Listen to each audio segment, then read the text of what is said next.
Hello guys, welcome to another video.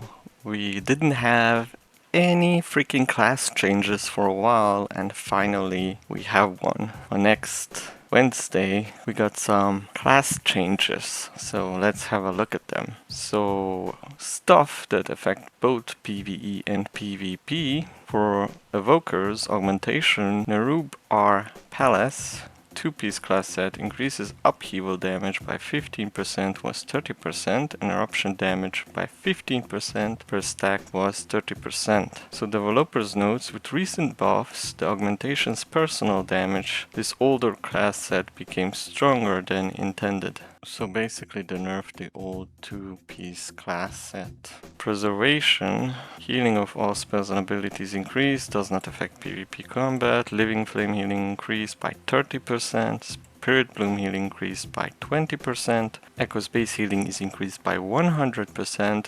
This only affects the raw healing, not how strong copied spells are. Okay, we see some buffs for preservation, which basically even affect PvP. For a hunter, survival is getting explosive shot damage increased by 15%, fury of the eagle damage increased by 25%. Okay, we got some buffs for survival. Mages, we see only some buffs for frost mage, 3% overall, but it does not affect PvP. Paladins only for holy. Lightsmith blessing of the forge healing increased by 15% and lightsmith hammer and anvil healing increased by 20%. Now this will definitely affect even PvP. For priest shadow we see psychic link now causes direct damage to inflict 35% of damage dealt to targets afflicted by vampiric touch was 30%, so 5% buff here. Halo damage increased by 30% and Void Weaver Entropic Rift damage increased by 12%. Entropic actually does pretty nice bomb explosion. Now with this it's gonna deal a bit even more. For Rogue, sub all damage increased by 5%, but this does not affect PvP combat. Okay, for Shaman we see some Farseer buffs. Riptide healing to be increased by 20%, from Elemental Reverb was 10%. This does not affect PvP. Farseer Maelstrom Supremacy increases the healing of Healing Wave, Healing Surge, Wellspring, Downpour, Chain Heal by 25% was 15%. This is not affecting PvP as well. Offering from Beyond now reduces the cooldown of Riptide by 3 seconds, was 2 seconds, not applied to PvP. Farseer Primordial Capacity now increases maximum mana by 10%, was 5, not applied to PvP. And Farseer Hydro Bubble Absorption increased by 25%, not applied to PvP, but Farseer Hydro Bubble now lasts for 15 seconds, was 10%.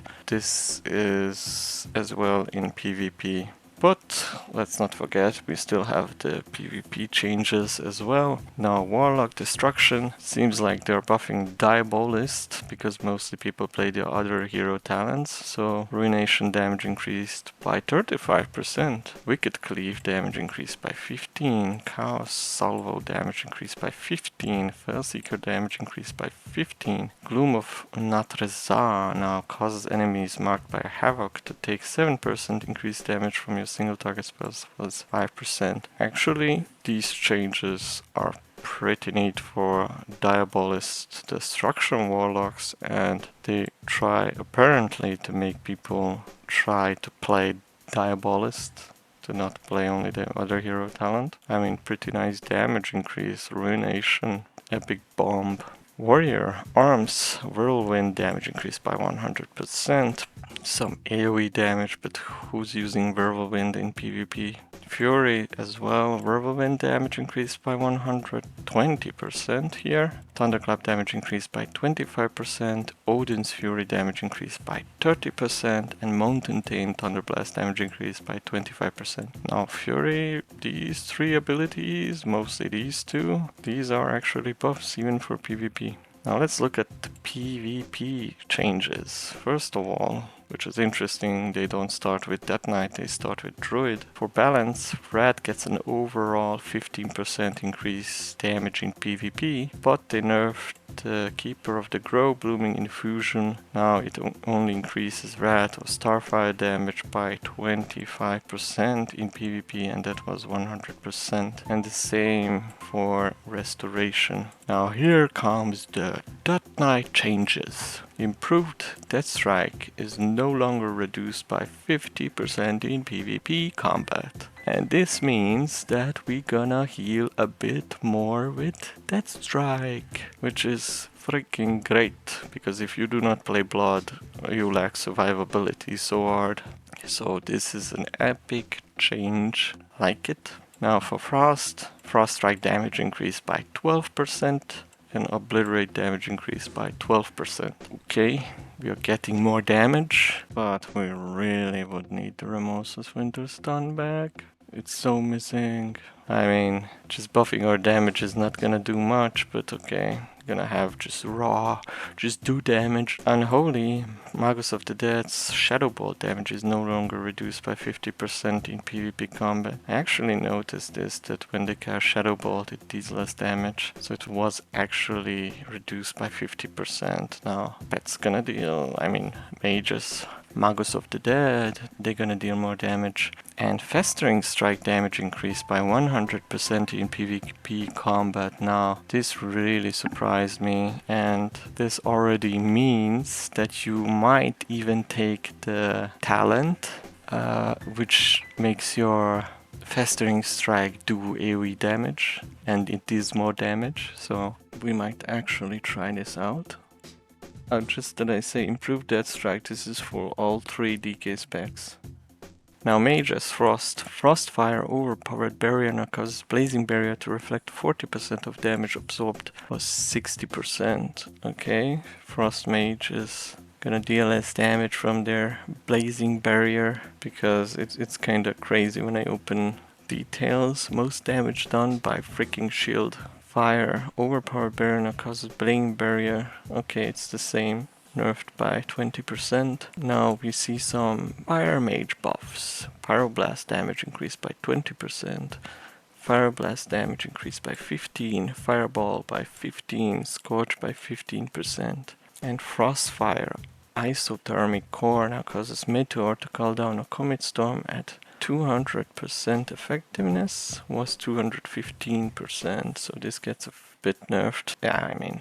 And Frostfire ball damage increased by 15% in PvP combat. Now this is as well for Fire Mage. Priest, we see only Discipline buffs. Power Word Radiance healing is no longer reduced by 10% in PvP combat, and Ultimate Penitence damage and healing increased by 35% in PvP combat.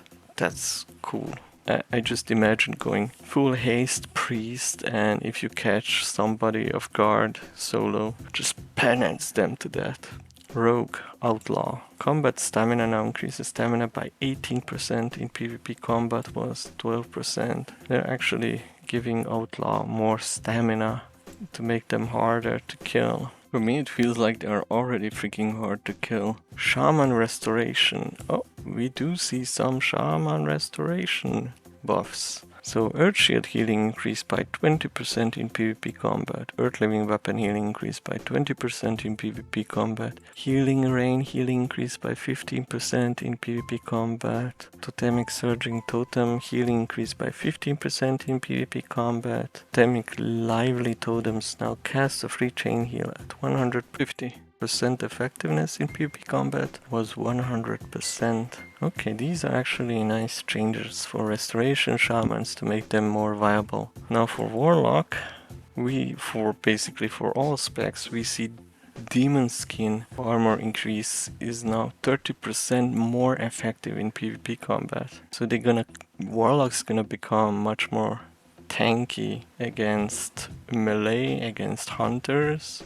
And we see some Warrior Arms nerf and buff. They reduce execute damage by 15% in PvP combat, but increase rend damage by 15% in PvP combat. So I assume they reduce it by 15% so that people probably don't die that easily from warriors when they start spamming execute. And that's it, guys. Not many changes, but actually I'm glad that we see some buffs to that knight. So thank you so much for watching and see you in the next video. Of course, tell me what you think about the class changes, especially for PvP. Bye! Beneath the ice and snow, a legend awakens. I am Arthas, the Lich King ruler of the damned master of Frostmourne.